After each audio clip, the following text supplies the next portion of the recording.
Someone once, probably many persons once, described life as just one difficult thing after another. Well, in reality, it's more like a series of difficult things after another. Many times at least, life can be that way, maybe more so for us sometimes than other times, maybe more so now than maybe before in our lives. But as Jesus came towards the end or conclusion of his ministry, the intensity of the burden that he carried had to have been growing. It was getting heavier and heavier. And his patience being tried more and more must have really been tested by the series of questions that he was posed in Matthew 22, verses 15 and following. Not really so much because of the content of the questions, but by the motive behind the questions, behind those the men who asked them, the motive that they have. We live in a time when challenges may be increasing for Christians, challenges in an intellectual way, and academic challenges, not just spiritual challenges, but maybe people challenging us for what we believe, why we believe it, how far we will push those beliefs, or to what extent we'll take them. And it calls for us to maintain our integrity, not just in a spiritual sense, that's ultimately the most important, but also simply in not caving on what we believe, not compromising, maintaining integrity. Jesus teaches us how to do that. He teaches us in many ways, but we're going to focus on Matthew chapter 22, where we'll learn from him how to emerge victorious when life becomes so confused, maybe, with all these different opinions and assertions and feelings. All we get to hear about everybody's feelings anymore. As soon as it's felt, we have to hear about it, and we're supposed to care, with all due respect. But anyway,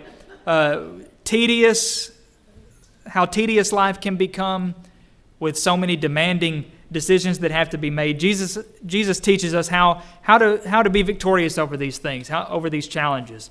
And he shows us in how he responds to these questions. The beauty part of this is that it not only will help to equip us to face actual challenges from people, but even before that happens, in our own minds, how we can maintain our integrity when that time comes. Paul sort of exercised that concept in some of his letters. It's called an interlocutor, I think is the technical word for it, where he goes ahead and he brings up an objection before it ever even happens. A typical thing that might be said, he says, now somebody says this, now to that I say this, even though he's the one that just brought it up. We can do that in our minds and help to better equip ourselves when the time may come that somebody does put these challenges to us and demands us to answer some sort of question the way Jesus did. Starts in verse 15. The first question Jesus asks, more or less, is Caesar or God? You see, they had their little plot all figured out. We're told from the beginning. When the Pharisees went and took counsel how they might trap him in his talk or in his own words. What they're seeking to do, they weren't really asking any question because they wanted to know the answer. They wanted to trap Jesus in his own words. Get him to say something that's going to get himself in trouble. That's what they were trying to do.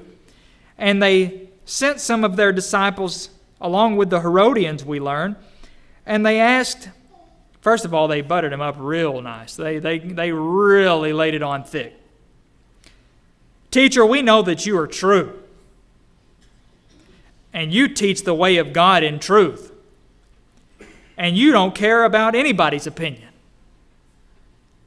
That was almost a backhanded compliment, it seems to me. For you have no regard for the person of men. Now that part is a little closer to the mark. You don't let the opinions of men or the status of a person affect your decision or judgment on a matter. Now, considering we know their false motives already, that's just a a whole deception plot is what they're pulling there. Tell us, therefore, what do you think? Is it lawful to give tribute or pay taxes to Caesar or not?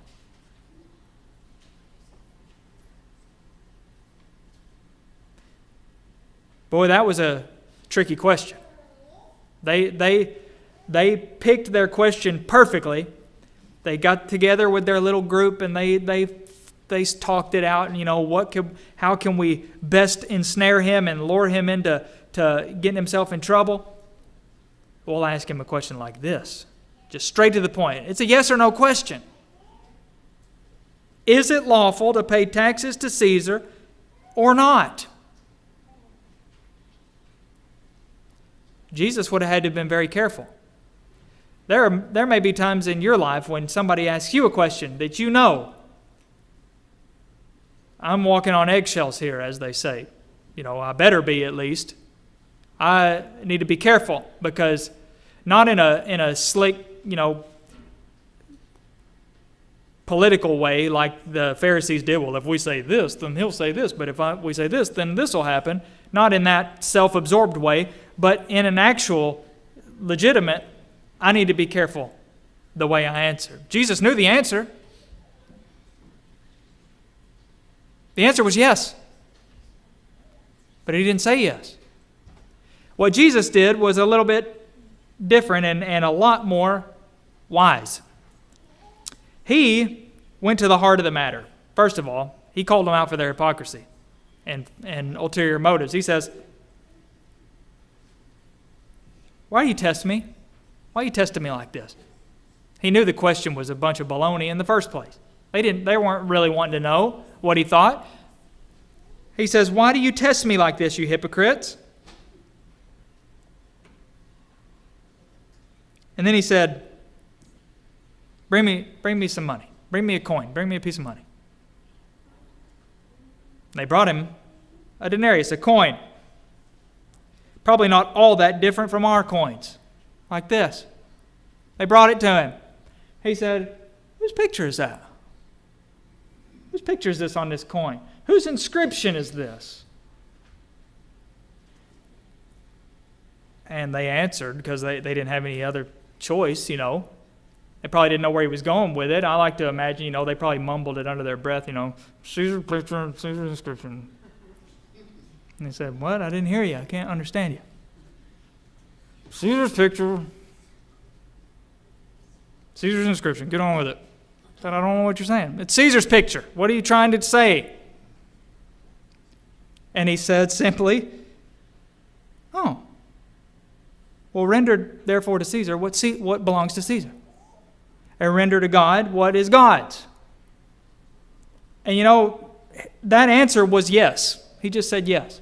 But he said it in such a way that they couldn't really say anything else. If he had simply said yes, they would have used that against him. We know they would have.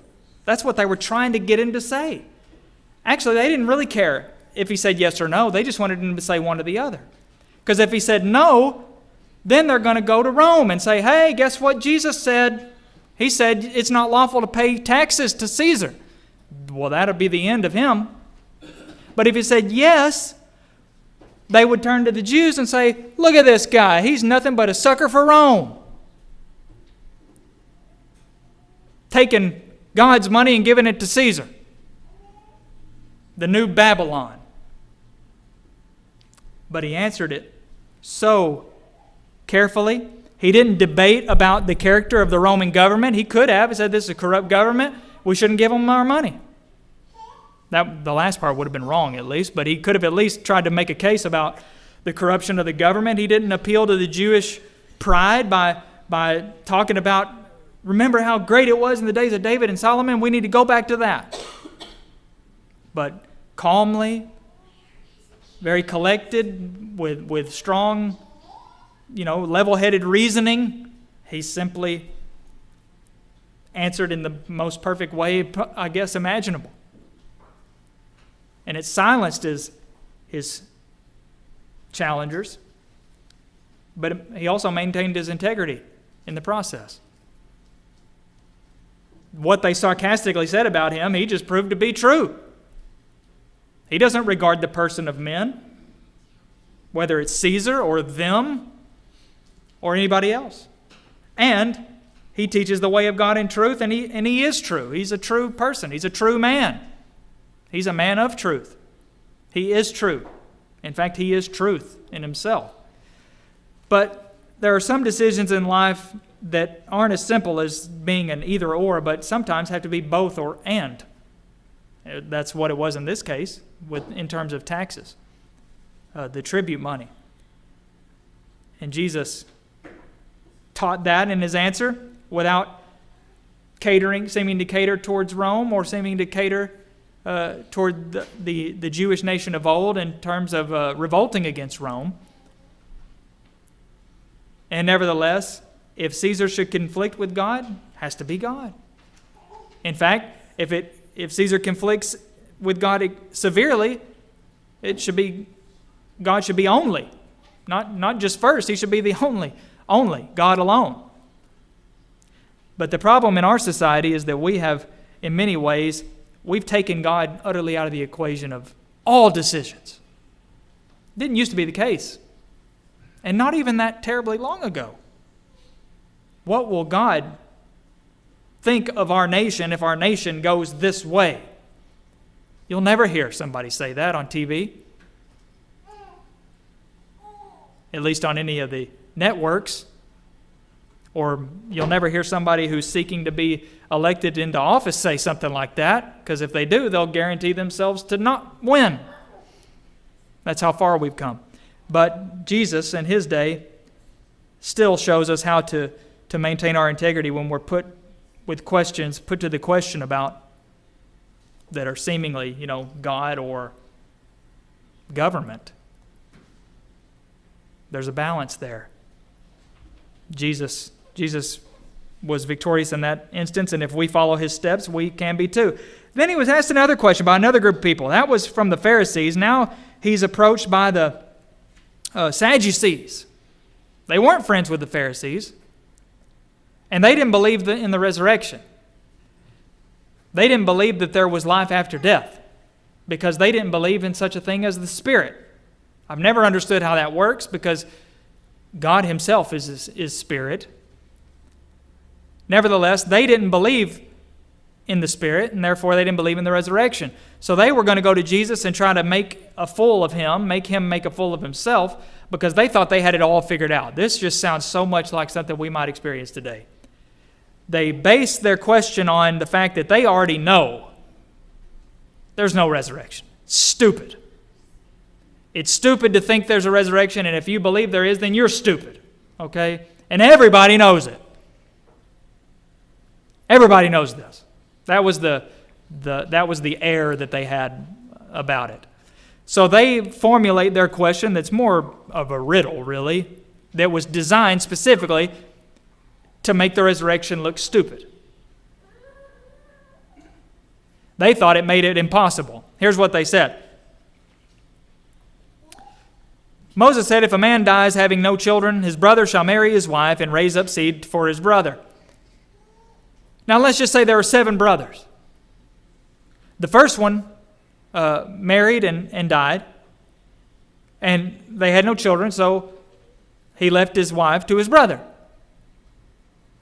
And then he died. And then he left it to the next brother, and he died. No children. Then they left it to the next brother, and he died before having children. That happened all 7 times. This woman went through this, all 7 of these brothers, one after the other, as the law said. Well, tell us. And then they said, and then after all of them, the woman finally died. So tell us, in the resurrection, whose wife will she be? Which one of those brothers is her husband? See, they formed the question specifically and strategically to make it all sound like foolish nonsense. How could you possibly sort that one out? And therefore they say, therefore the resurrection is not real. But Jesus answered. Notice how he answers, first of all. Jesus answered and said to them, "You are wrong." What do you mean you're wrong?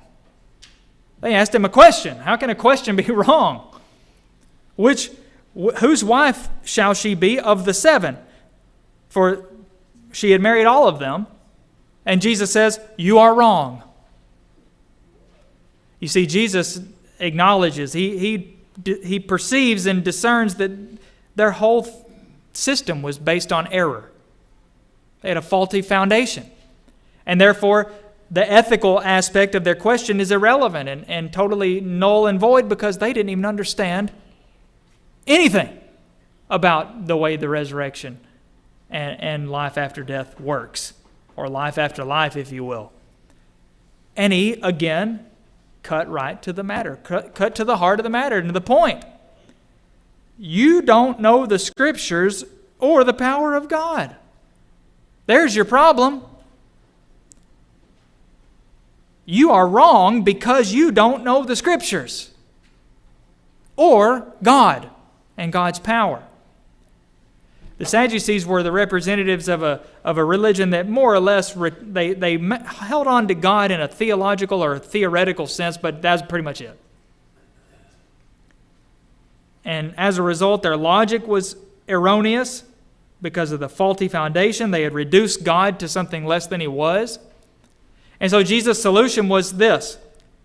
He carefully distinguished the actual teaching of the Scriptures from what they assumed or claimed the Scriptures said, from some partial or quasi-scriptural belief or idea. And many people have those. Semi-scriptural, sort of sounds like Bible because you throw out a man's name and some numbers after it, that means it's biblical. Jesus carefully distinguished what the Scriptures actually said from some claim of man about what the Scriptures said. And he appealed directly to the Scriptures, as he had a habit of doing. First, he pointed out their error with regard to marriage and the resurrection simply by saying, if you knew as much as you think you know, you would know that there is no marriage in the resurrection. He solved that one real quick. And by the way, I don't know of anywhere in the Old Testament that teaches that. So Jesus got this from his own personal knowledge of how life will be in the end, in eternity. He says 2 people that are married on earth are not going to be married in heaven, period. Or hell, for that matter. There is no marriage. But then he goes even deeper and he quotes an exact scripture of the Old Testament to show them how they were self-contradictory even in terms of their belief about resurrection in general. He says, Exodus 3:6 says, I am the God of Abraham and the God of Isaac and the God of Jacob. God is not the God of the dead, but of the living. Now, how does that prove anything? Well, because they believed that there's no life after death. And yet Moses said, long after Abraham and Isaac and Jacob were dead, that God still is the God of Abraham, Isaac, and Jacob, even today. And that would have still been true when Jesus quoted Moses. And therefore, his point is, even your own scriptures affirm that life goes on when a person leaves this earth. Even the scriptures that the Sadducees acknowledged to be inspired. They didn't acknowledge all of them, but they acknowledged the first 5 books of Moses. So Jesus, again, approached it by appealing to the scriptures, distinguishing what they actually said from this whole scenario that these men made up, and showed them how what they believed about life after death wasn't even in harmony with their own scriptures. And so again, he maintained his integrity and also had a big impact. Jesus didn't answer questions just, for the short term. He answered them for the long term. They were the most effective way. He had to stop and think and make sure. And by the way, one of the ways that he did this One of the crucial steps is to listen. If you don't listen, truly listen to what somebody's saying to you, you will not have a good response, no matter what. You have no chance. It's either going to be irrelevant to what the person said, or else it's not going to be the most effective way you could have responded. But Jesus listened carefully, which gave him the ability to discern things about what they said. And he knew the Scriptures. Those are two fundamental keys to following in his steps whenever we're met with challenges, which is also the importance of practicing before it ever happens. Think about it. Just think. Think on these things, as Paul told the Philippians. Then he's met with another question by the Pharisees and the Sadducees. He put them to silence. They gathered themselves together and sent one of their lawyers, their experts, probably heavy quotation marks around that, said, "Teacher, what's the greatest commandment in the law?"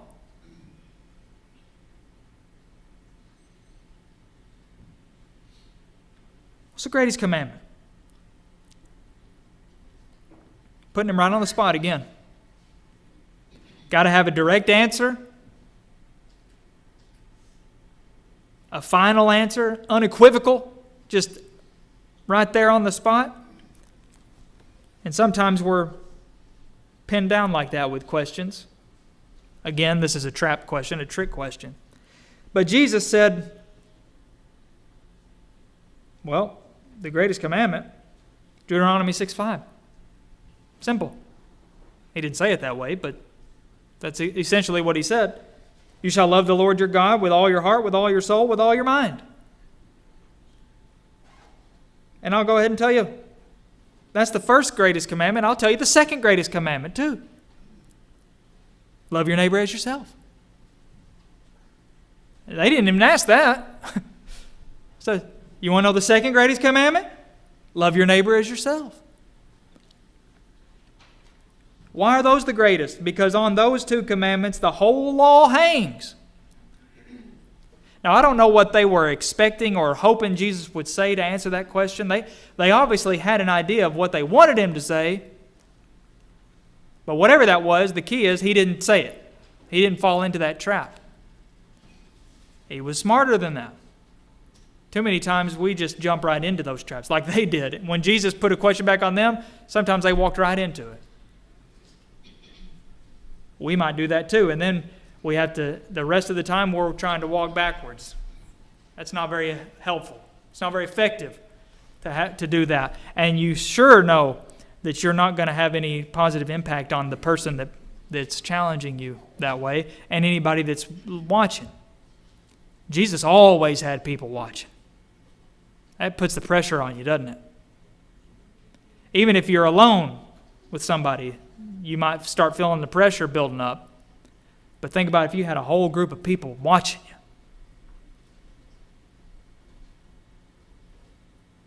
I don't know, how am I going to answer this? How will I get out of this?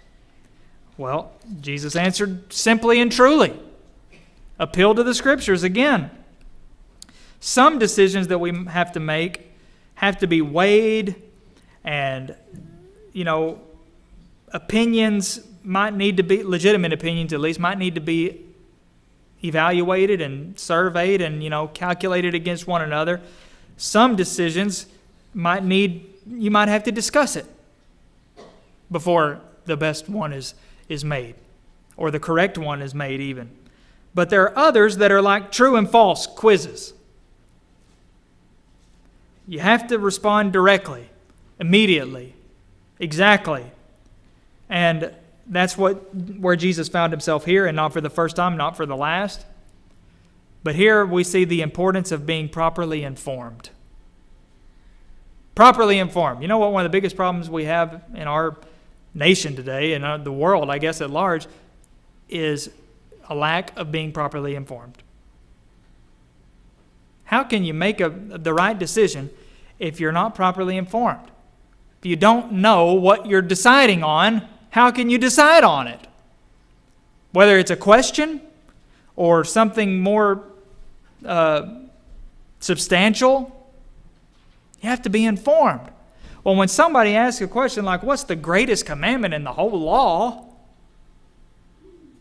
You better know the law if you're going to be able to answer it. Well, Jesus did. How did he know the law? Well, because he's God and he knows everything. Wrong. There were other Jews that knew the law, and they weren't God.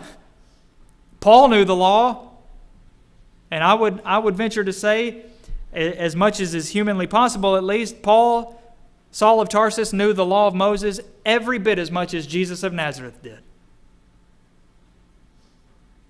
It's not disrespectful to Jesus at all. He knew the law. But what if he hadn't known the law? Then he would have crumbled, and everybody around would have seen him crumble, and they would have gone, look at this guy. Don't even know the law. How can you follow this guy? Or how can you believe what he believes? He can't even stand up for what he believes. He doesn't even know what he believes. It's the same thing for us today when somebody might ask us a question, why do you believe this or that? And we go, go talk to my preacher. Or something similar to that. Nothing wrong with saying that in the right context, but it's never the best immediate answer. We need to know why we believe what we believe. We need to know what we believe and why we believe it. And we need to know how to answer people in the little things too. What does your church believe? What does your church say about this? What does your church believe about this? Never answer those questions without first saying, well, first of all, my church doesn't believe anything. My church doesn't say anything except what the Bible says. Let's look at what the Bible says. My church doesn't have a doctrine. It has the Bible, the New Testament. You see, those are little things that Jesus would have picked up on. What's this kingdom, this new kingdom, this different kingdom that you're preaching? What's it all about? The kingdom I'm preaching is the kingdom that God has been planning to establish all along. Now let me tell you about that kingdom. It's not a new kingdom. It's the kingdom that God has always wanted to establish and meant to establish. What's the greatest command? Straight to the Scriptures, and distinguishes it from the mess that they believed. And therefore, he came out strong. The people around him were amazed. They were moved. They were impressed.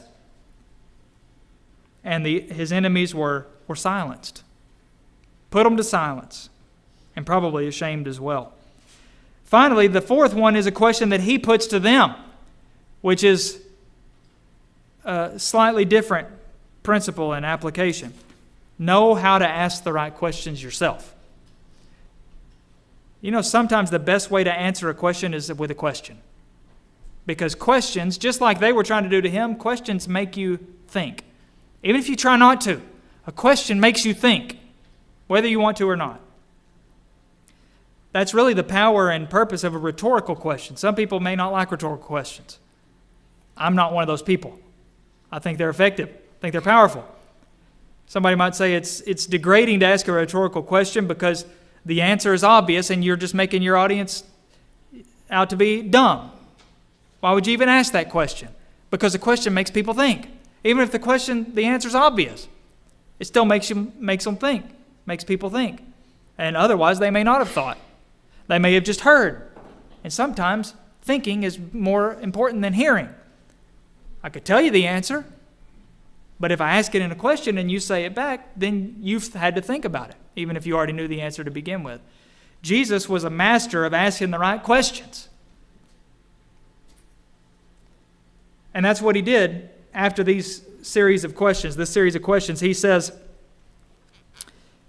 let me ask you a question. What do you think about the Christ?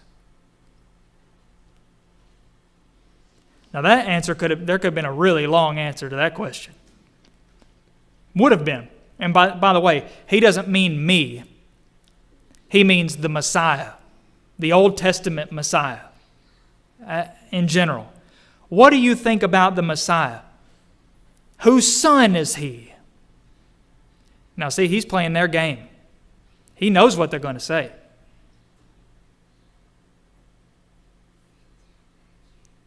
And even if he didn't, they walked right into it. They said, he's the son of David. Everybody knows that. So then Jesus says, okay, fair enough. Well, how then does David in the Spirit call the Messiah, the Christ, Lord, saying, the Lord said unto my Lord, sit at my right hand until I put your enemies under your feet. If David then calls him Lord, how is he his son? Now that is such an intricate line of reasoning that a lot of people would totally scoff at that and just walk up and say, nice try, doesn't even make sense. When in reality, it is flawlessly logical. And they knew it in this case. We learn that from verse 46. He asked them a question, but he didn't just ask them any old question. He asked them a question that was a logical, he's using logic here. How can he be his son if he's his Lord?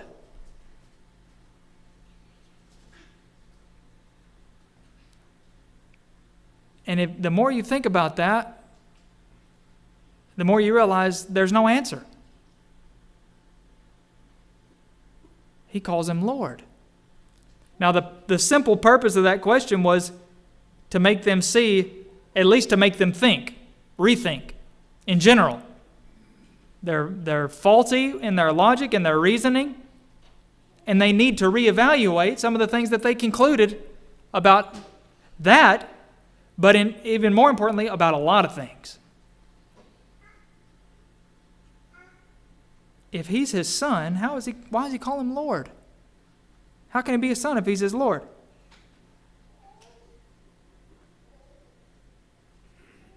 And no one was able to answer him a word. Neither dared any man from that day forth ask him any more questions. We're done asking Jesus questions.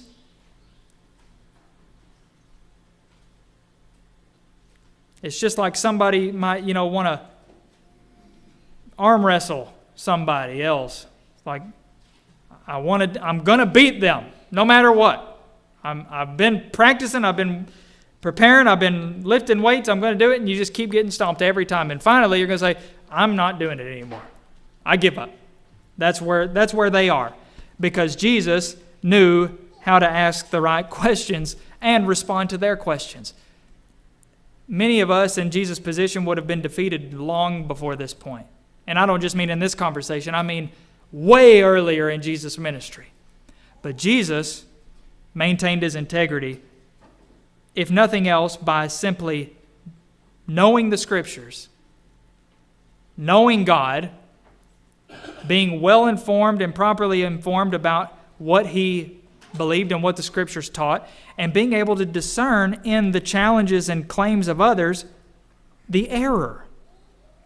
The Hebrews writer talked about in Hebrews chapter 5 the way that the difference between mature Christians and immature Christians is that the mature Christians, the full-grown Christians, have their senses exercised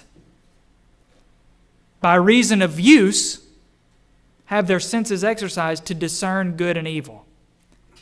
But it's not just about discerning good and evil, but you can discern error as well, truth from error, if you have your senses exercised.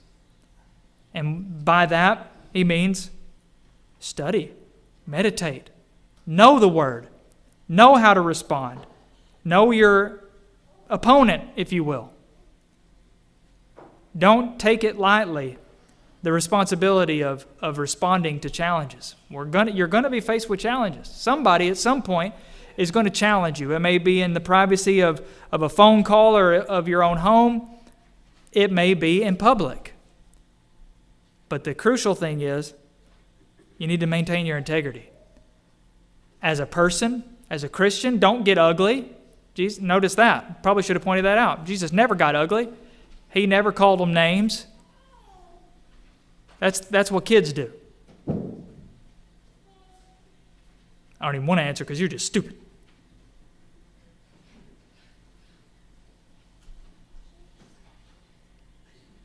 You're ugly. The end. He answered the actual challenge intelligibly, in a godlike manner, in a godly manner, but in an effective way, also keeping in mind the people that were around. Didn't want to take the chance of people misinterpreting what he said, misunderstanding, using what he said against him, and all that revolves around knowing the Scriptures, appealing to the Scriptures, discerning the error of the opposers of God and Christianity, those who oppose Jesus, and knowing how to respond. Otherwise, our integrity is going to be compromised, either by stooping to their level, being unable to answer, answering incorrectly. All of those things means we've lost. Now, we can bounce back, but we've still lost that one. And people will remember that. They'll notice. And it can have a tremendous effect on people, on whether they adopt your beliefs. But when they see somebody who knows what they believe, who's passionate about what they believe, can explain why they believe it, and why you should believe it, even if they don't believe it, that sticks. That resonates. People are attracted to that. They're drawn to that, just like they were drawn to Jesus. This is a man who's convicted, who knows what he believes, and I believe it. I believe in him because of what I've seen in him. Maybe you are in a position today where you have not met the challenges of man properly. Maybe you are struggling with the challenges of the devil, temptations alone. That can wear us down to the point where we wouldn't even know where to begin facing a challenge from man. But take Jesus' lesson. Take Jesus' example. Know your Scriptures, number one. Know God's will. Know what you believe. Know what it says. That way you won't be to and fro with every wind of doctrine. But you'll be firm, like Paul said. You'll be able to withstand the fiery darts of the evil one, but then after that you'll be able to stand. Not withstand and then, after you're declared the winner, you fall down on the ground because you're so beaten. But you'll be able to withstand and then stand. Stay standing. Because you've put on the whole armor of God.